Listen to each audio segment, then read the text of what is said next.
Merci Jean-Yves. Alors, dernière intervention de la matinée, parce que je sens que les estomacs gargouillent déjà. Donc, Thomas Dubiès, qui est responsable de la mission sécurité civile à la ville et métropole de Montpellier. Donc, je remercie parce que, comme vous voyez, on voit des territoires d'amplitude et des dimensions différentes. Alors, j'ai qu'une contrainte, c'est 15 minutes. J'ai prévu 10 minutes parce que je sais ce que c'est. Et puis de toute façon, l'intérêt pour moi, c'est l'échange, parce qu'il y a beaucoup qui a été dit, donc je ne pense pas apporter grand-chose, on va dire, en matière de connaissances, parce qu'il n'y a que des grands professionnels dans cette salle. Et il faut switcher ici. Donc déjà, pour excuser mon élu, Sébastien Cotte, qui est délégué du coup à la protection des populations et à la tranquillité publique aux affaires militaires, et par protection, on entend bien un ensemble d'enjeux derrière autour des questions de sécurité publique, sécurité civile, sécurité sanitaire. Je dirais, c'est un peu comme au niveau ministère, ce qui manque, c'est un peu la partie environnementale, transition écologique. On parle de la GEMAPI et autres, on voit bien que c'est assez imbriqué pour gérer un ensemble de risques. Alors, je vous présente quand même un peu le territoire, même si pour certains dans cette salle le connaissent. Il faut déjà voir que le territoire lui-même est essentiel sur l'arc méditerranéen, entre le sud des Cévennes et voilà, le nord un peu de la Méditerranée sur la partie est de l'Occitanie.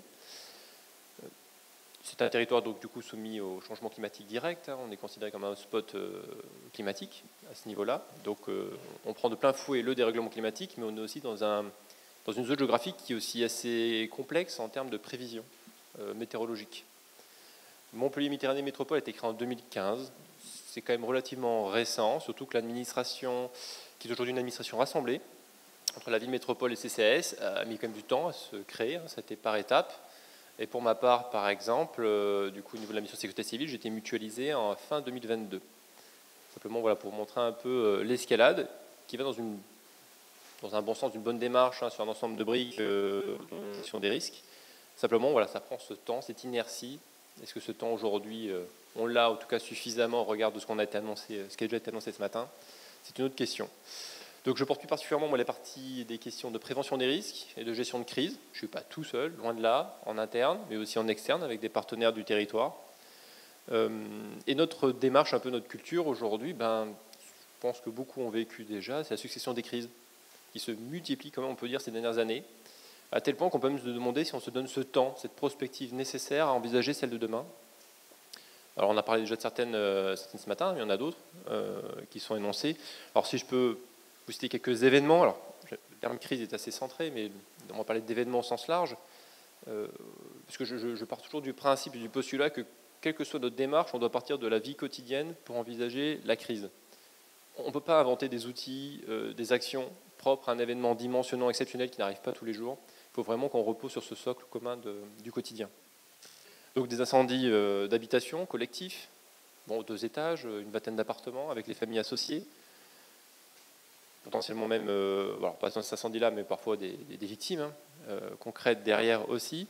Nous avons des grands rassemblements sur notre territoire, plus d'une dizaine. Je l'inclus en termes d'enjeux, puisque ce n'est pas neutre, ça concerne des populations, mais ce qui fait quand même que notre dispositif de sécurité opérationnelle est quand même adapté à ce genre d'événements. Les émeutes urbaines, que c'était un territoire inconnu. On sort quand même de la partie sécurité civile, comme au sens entendu jusqu'alors.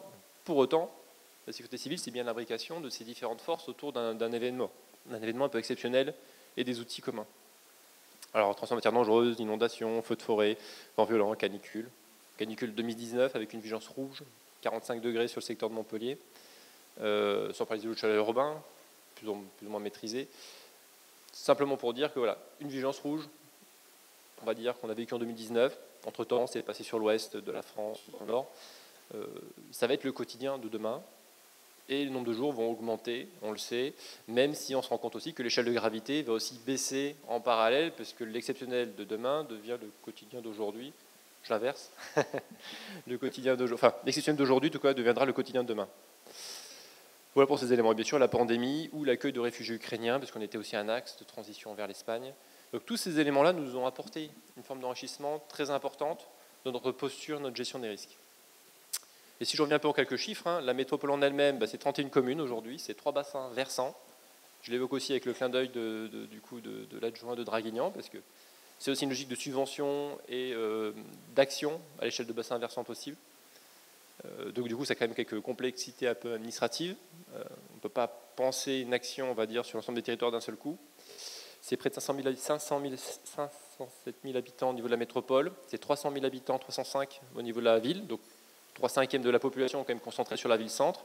Pour autant, la démarche du collectif et du pacte de confiance qui a été créé au moment de la métropole pose bien, on va dire, que chaque territoire, chaque commune vaut un point dans cette notion.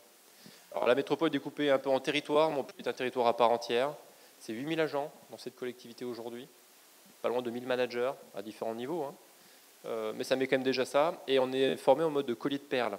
C'est à peu près une direction générale de service, avec des directeurs généraux délégués, un CODIR, qui constitue aussi avec les directeurs de pôle, 20 pôles constitués sur 3 grandes thématiques. On va dire rapidement sur la proximité, les services à la population, sur l'appui au territoire, avec le côté technique, logistique, et toute la partie ressources, optimisation au niveau de l'interne pour apporter du coup le côté support nécessaire. 20 risques et menaces majeures sur le territoire, variables suivant bien sûr on est situé sur le territoire. Je dirais assez rapidement, plus on va dans le sud, plus il y a des inondations. Bien sûr, on s'adapte bien sûr par bassin versant. Le nord est plutôt concentré sur le feu de forêt, un peu d'industriel sur l'est. Donc à adapter. Avec Montpellier, puisque je peux citer Montpellier, c'est 60 événements qu'on a dû gérer en 2023. Tout confondu. Alors c'est une dizaine de PCS activés. Pareil, échelle de gravité, montée en puissance. C'est des cellules d'anticipation qu'on fait avant un événement, c'est des cellules pendant. Et on va dire une seule ouverture d'un poste de commande communal à ce moment-là, simplement pour vous montrer qu'on sait aussi gérer à distance des événements. La visio, maintenant, est devenue quand même un outil.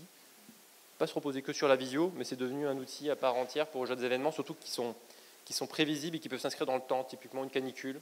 Alors que le volet inondation, vu ses conséquences, on ne réfléchit pas, on se réunit dans la salle de crise, en amont bien sûr.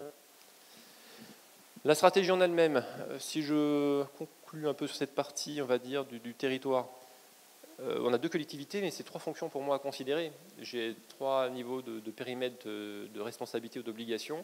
J'ai une métropole, ce que ça veut dire. J'ai une ville aussi avec ses compétences humaines de manière générale ou spéciale. Et puis j'ai une administration rassemblée, mutualisée. C'est-à-dire j'ai des fonctions pro-ville, pro-métropole et des agents mutualisés. Donc à un moment donné aussi, il va falloir aussi se positionner sur l'emploi de ces agents. Alors des satellites, des entreprises, propres à chaque collectivité, et une relation plus forte, bien sûr, on va dire, par la métropole au niveau des communes. On en a parlé ce matin, la résilience, c'est une affaire de gestion des risques, des piliers de la gestion du risque. Là, aujourd'hui, mon propos sera plutôt concentré sur la préparation en gestion de crise, mais je ne souhaite pas amoindrir, en tout cas, l'importance de chaque niveau d'action, de chaque pilier, pour gérer ces risques. Donc la connaissance en elle-même, sachant qu'on renforce le volet ruissellement en ce moment, pour citer un exemple.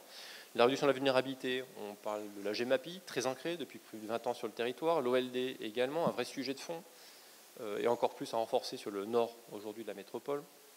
On a évoqué aussi de la résilience alimentaire dans les diapos ce matin. Prochain conseil métropolitain, on va parler de résilience agricole ainsi que de discrimination, on va dire, sur la partie alimentaire. Pour ça, en tout cas, être le plus autonome possible sur ces questions, même si aujourd'hui on est quand même, il ne faut pas se cacher, dépendant quand même sur des apports extérieurs. Le développement de la culture du risque, qui est devenu une vraie pierre d'action sur le territoire. Clairement, il y a une politique affichée sur Montpellier, un territoire à risque. C'est affiché, c'est écrit. Il y a énormément d'actions qui sont faites à l'année. Il y a une conférence de presse qui est faite à la fin août, juste avant la saison des pluies inondations. Il y a des actions, enfin des stands de prévention des risques lors d'événementiels. Il y a eu un village de la prévention qui a été fait en octobre dernier, dans lequel je fais un clin d'œil à Arnaud Venturé dans la salle, sur le SDIS qui était un partenaire clé sur ce sujet. On était une dizaine d'acteurs autour de ce sujet de la prévention. Donc voilà, c'est pas que la ville, c'est pas que la métropole, c'est un ensemble d'acteurs du territoire qui font office de partager cette culture au niveau du territoire. C'est un plan de communication. Enfin voilà, les actions sont assez nombreuses. Simplement pour dire que le seul DICRIM, le nom un peu barbare d'ailleurs, ne suffit pas. C'est un document de papier. Les gens n'iront pas spontanément dire je veux consulter le DICRIM. Il faut l'amener, il faut aller chercher les gens, il faut les toucher. Et là, on touche aussi sur le comportement humain. On est quand même programmé, notre cerveau est quand même programmé pour éviter le danger, en soi. Et ces informations qui sont quand même de nature un peu anxiogène. Donc il faut arriver à le toucher autrement les gens.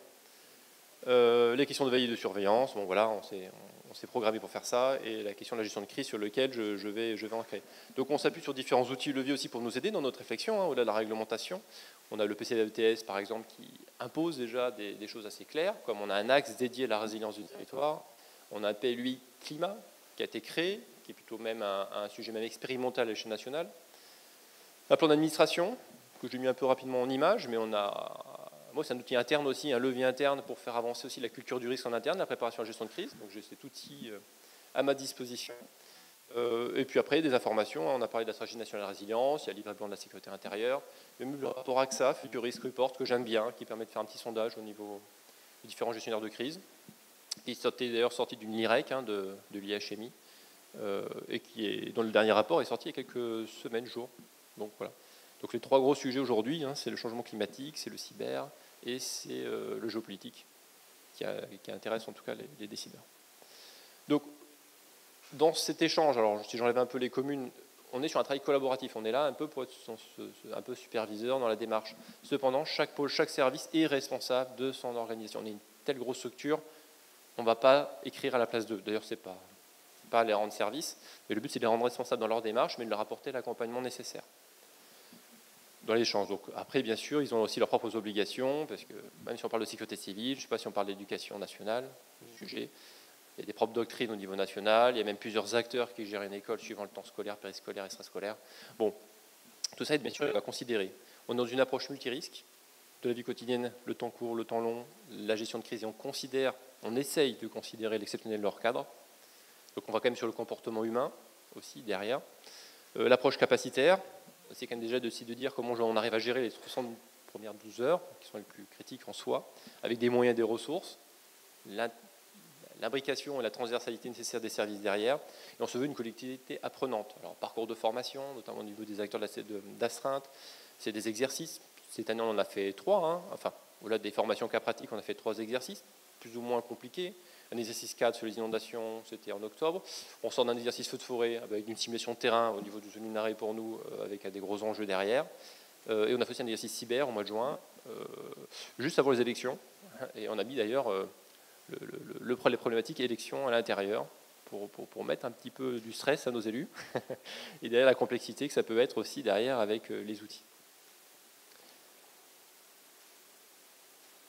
Si je rentre sur la partie planification, on réfléchit, ou même pas réfléchit, on a carrément écrit.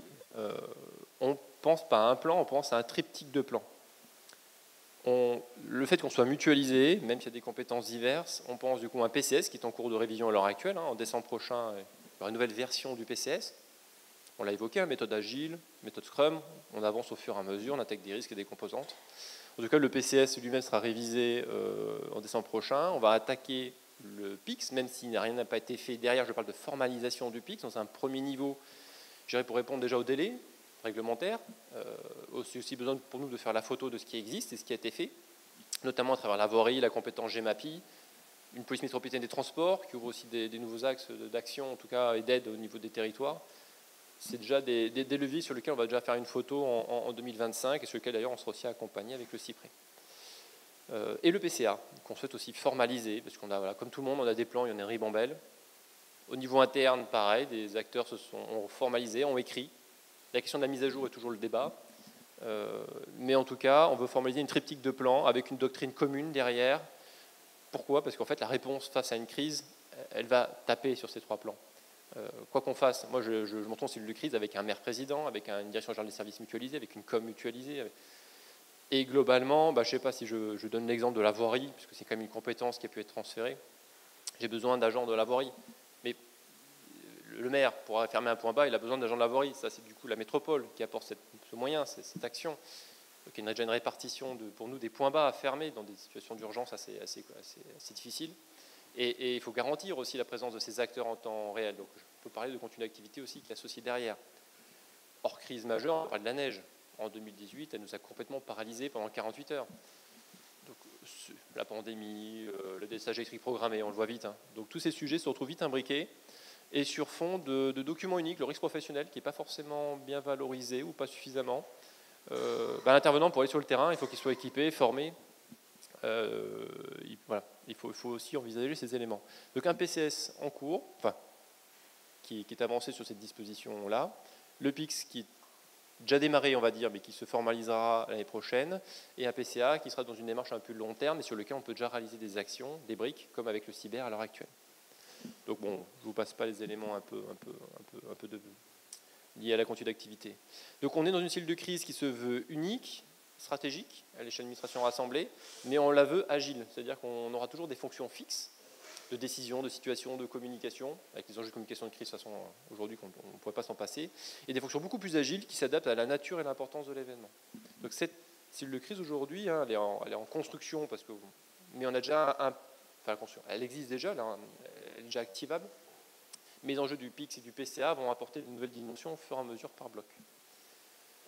La gouvernance qu'on a dû repenser, entre l'administration et le politique, sur le temps court et le temps long, on a vu, hein, la gestion de crise n'est pas la même dans la durée. Une porte d'entrée unique, unifiée à l'échelle de la commune, ou par bloc de compétences à la métropole. On aimerait bien faire comme Nantes, avec un système un peu plus unifié à l'échelle du territoire de la métropole. La question d'anticipation, prendre des décisions de l'incertitude, donc ça clairement c'est affiché, hein, on préfère se tromper. Principe de précaution, mais bien sûr avec des éléments, autant d'éléments situationnels que possible sur ce qui peut se passer. Et on veut bien sûr un plan opérationnel. Le document, il vit tous les jours. Il est mis à jour tous les jours. Et on veut un document graphique, accessible, etc. Donc on a des logigrammes, on a de la carte opérationnelle, il est visible et accessible.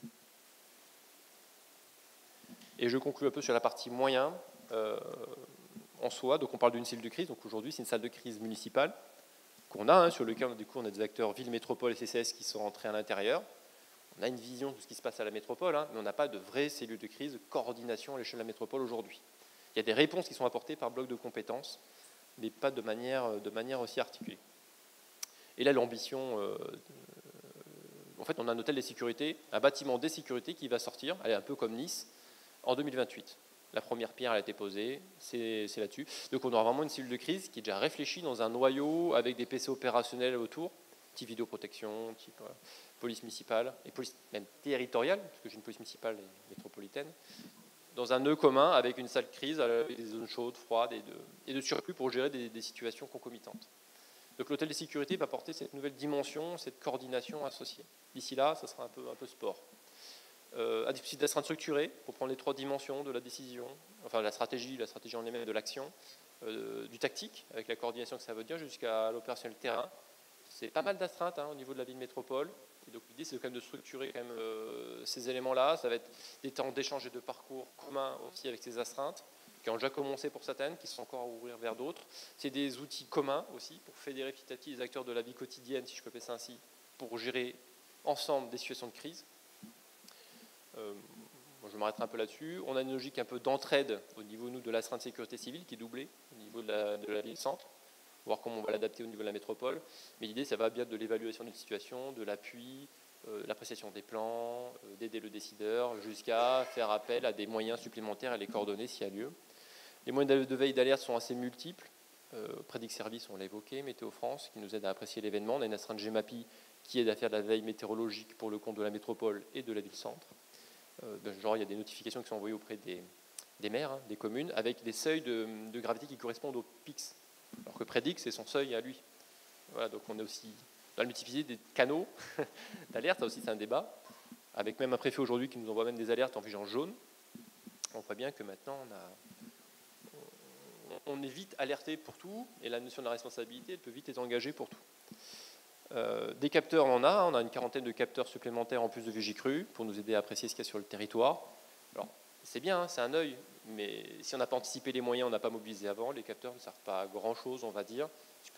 Il peut fort, vite, et en fait, vous avez déjà des réactions sur le territoire dans les 15 minutes, même si ça s'aggrave dans la durée. Mobiliser des équipes pour un policier municipal qui serait d'astreinte, ça peut prendre 1 heure, 1 heure et demie. Donc, on est vite dans des situations, on va dire, où il faut anticiper le plus possible. La téléalerte, un outil mutualisé à l'échelle de la métropole que les communes utilisent. On est bien sur un maire d'os ou un préfet DO sur ces questions-là. Mais en tout cas, j'ai des mutualisations de services qui sont faites, Prédic Service et mutualisées à l'échelle des 31 communes avec une assistance, un accompagnement derrière. D'autres outils à disposition du maire, on l'a évoqué, on va faire alerte tous les services des CIP, sauf que le maire n'a pas la main dessus. Pourtant, réglementairement, c'est lui le coupable.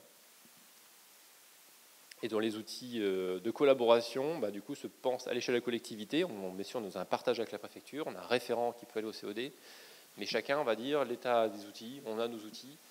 C'est vraiment de l'humain derrière qui permet de faire la circulation de l'information. On ne fonctionne pas, on va dire, de manière imbriquée dans une réponse unique entre acteurs à l'échelle, on va dire, d'un territoire.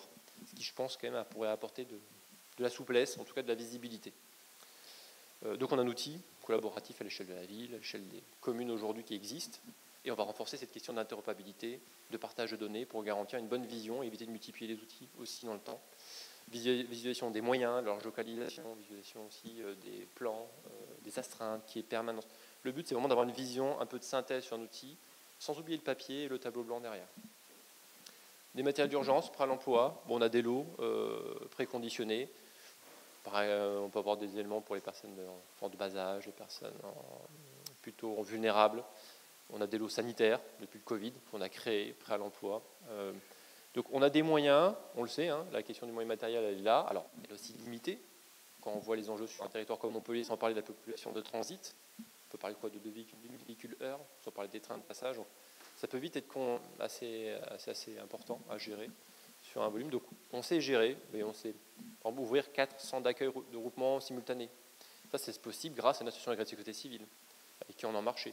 Cependant, cette association, elle peut être aussi régulée par le préfet, elle peut être aussi engagée par du public privé. Donc on a fait un marché, on a quand même cadré, mais on sait très bien qu'en période d'événement, on aura moins de moyens que ce qu'on espérait. La réserve citoyenne ou la réserve communale de sécurité civile est là pour apporter cet appui complémentaire au niveau de Montpellier. C'est 66 bénévoles aujourd'hui, depuis 2021, c'est un axe très fort au niveau du mandat aujourd'hui. Et elle se structure. Elle contribue énormément aux actions préventives sur le terrain. Sans elle, on ne pourrait pas développer cette acculturation du territoire. Mais elle permet du coup d'appuyer aussi sur l'opérationnel. Et on l'a fait déjà pratiquer sur des grands rassemblements avant même qu'il y ait une crise, pour qu'ils utilisent déjà les outils, les moyens, type radio, type voilà, véhicule et autres moyens, on va dire, qu'on n'aurait pas l'usage, on va dire, de manière courante dans le cas contraire. La métropole, c'est aussi d'autres réserves, c'est aussi d'autres CCFF, c'est aussi ancré au bassin sud. Donc c'est une démarche un peu collective aussi qu'on lance pour partager les expériences et les modes de fonctionnement et de collaboration entre toutes ces réserves et CCF, qui se conjoignent également à d'autres réserves militaires, comme on a évoqué, sanitaires, même celle du SDIS maintenant, qui a été créée depuis la dernière loi, d'associations locales, agréées de sécurité civile multiples. Il faut quand même voir, on le disait, il y a quand même énormément aujourd'hui d'organisations possibles. Et c'est là l'enjeu, je pense, l'intérêt qui est affiché par nos élus, une réserve citoyenne, avec des enjeux de solidarité. C'est vraiment une réserve pour son territoire, avec des habitants du territoire qui peut la composer. Voilà un peu pour l'essentiel de ce que je vais dire, vu le temps que j'avais. Et je vous remercie de votre écoute et surtout pour les questions et réponses. Gardez le micro. Merci. Alors, on a décalé de 15 minutes, donc on a encore 3-4 minutes si vous voulez poser des questions à nos 3 intervenants de ce matin. Donc voilà, venez monter, venez vous mettre là, s'il vous plaît, monsieur. Venez. Alors, la première question. Merci. Françoise Tess, Nîmes Métropole pour Thomas de Montpellier. Moi, je suis bien sûr très intéressée et merci pour la présentation. Qu'en est-il du budget? Est-ce qu'il y a un budget dédié? Comment ça marche au niveau des finances? Alors, attendez, avant de répondre, on va prendre d'autres questions, comme ça on essaiera de faire un... Gilles Pirot, vice-président de l'URMA. Moi, plus qu'une question, c'est une remarque. Je trouve que tous les 3, vous avez parlé un peu des mêmes choses, que vous mettez en œuvre différemment. Et je retiens 2 idées, parce que sinon je vais être trop long. C'est l'approche multirisque. C'est-à-dire, on ne parle pas que de risques naturels et risques technologiques, mais on parle des risques. Charles, avec qui on a souvent échangé sur la stratégie de la collectivité, moi j'ai trouvé vraiment ambitieux et astucieux de parler de risques sanitaires au regard de ce que nous avait dit Orsoni l'an dernier sur l'impact du changement climatique sur les risques sanitaires, pour prendre cet exemple.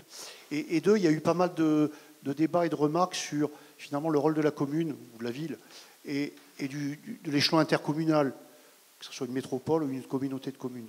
Je voyais monsieur l'adjoint au maire de Marseille qui opinait du chef quand on parlait de ça tout à l'heure. Mais finalement, pour moi, il y a une vraie question de bien resituer le rôle de l'interco, métropole ou pas, et qui, on l'a vu nous en travaillant avec une interco dans la Drôme, qui doit aussi se préoccuper de ses propres obligations pour ses propres services, et finalement doit prendre conscience qu'elle doit s'organiser en crise ou face à une crise aussi. Voilà, c'est plus une question, mais il pourrait y avoir des réactions. Terminé. Ah, encore une, et après on clôt. Bonjour, Astrid Delagnier de la Direction départementale des territoires et de la mer des Bouches-du-Rhône. C'était une question plus pour Draguignan et donc Monsieur Faure par rapport à la diffusion des DICRIM. On voit donc, dans les Bouches-du-Rhône, on a le même souci, tout le monde n'a pas un DICRIM ou un PCS, mais c'est par rapport, donc c'est un document, une fois qu'il existe, comment est-ce que vous avez réussi à le faire connaître des populations? Parce qu'on se rend compte que ça, c'est un problème important. Un challenge. Alors, qui démarre? Allez, on démarre par la dernière et puis on Bon, fait... merci Madame pour votre question personnelle et puis merci pour les autres questions. S'agissant du DICRIM, il est diffusé, c'est une version papier qui est diffusée à grande échelle.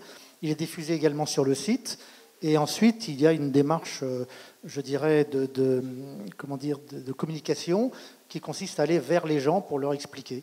Donc là, on a le 2 et le 9 décembre, on a des réunions citoyennes où on réunit les gens de quartier et on leur explique un petit peu, on fait un point sécurité et on leur parle du DICRIM en fonction des risques dont on entend parler de plus en plus en ce moment. Et il y a des questions sur la guerre, est-ce qu'on va avoir une bombe atomique sur le nez? Il y a des questions comme ça, hein. Voilà pour le DICRIM. Pour les financements, pour répondre sur les financements, un PCS, ça ne coûte rien de faire un PCS, hein. C'est numérisé, c'est du papier, ça demande un peu de travail, un peu de réflexion, et ça demande surtout d'anticiper, c'est-à-dire de demander aux gens de réfléchir à ce qu'ils vont mettre dedans et de trouver le jour où on va se réunir pour le mettre dedans. Voilà. Et ensuite, la troisième question, elle avait sur les intercos. Ensuite, je laisserai mes collègues parler. Il faut qu'il y ait une collaboration avec les intercos, c'est bien évident. Mais je répète, ce n'est pas l'interco qui commande. Alors, sur les finances... Les finances, de toute façon, c'est double budget, ville et métropole à gérer. Après, ce n'est pas les plans qui coûtent cher. En soi, même s'il faut parfois se faire accompagner parce que ça nous aide à produire mieux et plus vite si on manque de ressources en interne. C'est aussi notre enjeu depuis le début, hein, c'est pouvoir avoir des appuis aussi financiers là-dessus. Donc, par exemple, le plan intercommunal sauvegarde, on va réussir à s'appuyer sur la région et le FEDER+, pour avoir du financement et nous aider à produire. Mais par contre, c'est quelque chose sur lequel on ne va pas déléguer entièrement. On va rester maître d'ouvrage sur le contenu et comment on veut poser l'ossature. Simplement, c'est un besoin humain et de temps de sortir des choses comme assez rapidement. Il y a une vingtaine de risques et de menaces sur le territoire. Et on aimerait éviter que ça, en 2030, on finisse de faire le tour, hein. Du moment qu'on prend l'interrelation, les impacts entre les risques, ça devient vite du temps, beaucoup d'énergie à déployer. Je le vois moi depuis 15 ans déjà, depuis que je suis sur ce territoire. C'est énormément de temps et d'énergie. Donc, ce qui me coûte cher, par exemple, ça peut être du prédic ou de la surveillance et de la veille à l'échelle du territoire, mais voilà, on va dire que je suis quand même sur des budgets de 150 000 autour de la métropole et budget plus proche de 80 000 sur la ville de Montpellier. Parce que c'est de l'humain, c'est du matériel, par exemple, avec la réserve, c'est du marché public et des mesures de soutien que je peux citer, moi, avec une assurance de sécurité civile. C'est surtout ça qui coûte, en fait, dans le temps, quoi. Et encore. C'est quand même un budget relatif. Eu égard au budget d'une ville et d'une métropole, oui. Comme c'est pas grand-chose, on ne parle pas de grand-chose. C'est pas ce qui est le plus important. Un tout petit mot, Charles, mais tout petit. Hein. Non, je ne vais pas parler argent. Moi, je vais faire juste le parallèle entre, pas le parallèle, mais parler des plans communaux et des plans intercommunaux. De par ma profession et de par mon expérience opérationnelle, je suis assez sceptique sur les limites géographiques des choses, parce qu'on s'aperçoit que les catastrophes ne s'arrêtent pas aux limites géographiques. Et pour aller un petit peu à contresens de ce qui est dit, bien entendu, il faut respecter le droit, la responsabilité du maire. Mais moi, ce que je pense, et ce qu'on est en train de construire, nous, c'est qu'il faut qu'on raisonne au bassin de vie, au bassin de risque. Et forcément, quand on raisonne au bassin de vie et au bassin de risque, il y a une imbrication totale entre le plan communal et le plan intercommunal. Même si le levier reste au maire, il faut raisonner à échelle plus grande pour avoir de l'interopérabilité et avoir une mutualisation. Et ça, on y croit beaucoup, puisque on va construire, je vous ai dit, la stratégie régionale, mais en dessous, on a une chambre des territoires qui permet d'associer politiquement les intercos, et on va construire cela au niveau des intercos. Et même, quand on regarde les prédictions, les choses, l'interco, c'est limité, parce que forcément, il y a des impacts intercommunaux, des territoires beaucoup plus vastes. Voilà. Alors, c'est assez compliqué, il faut revenir au droit, il faut le préserver. Mais quand on parle de gestion des risques et d'utilisation, et notamment de déploiement opérationnel, y compris sur l'aspect préventif, il faut dire, bon, il y a tout ça, mais il faut qu'on raisonne en termes de bassin de vie et bassin de risque. En tout cas, c'est ce qu'on fera. Merci. Ben, c'est là-dessus que l'on va s'arrêter. Avant d'accéder au buffet, nous vous convions à une photographie donc, qui sera là, sur la gauche, une photographie de groupe pour immortaliser cette journée. Donc je vous propose de nous retrouver sur la terrasse et après nous pourrons aller au buffet et nous reprendrons à 14h et je laisserai le micro à Ghislaine pour la reprise.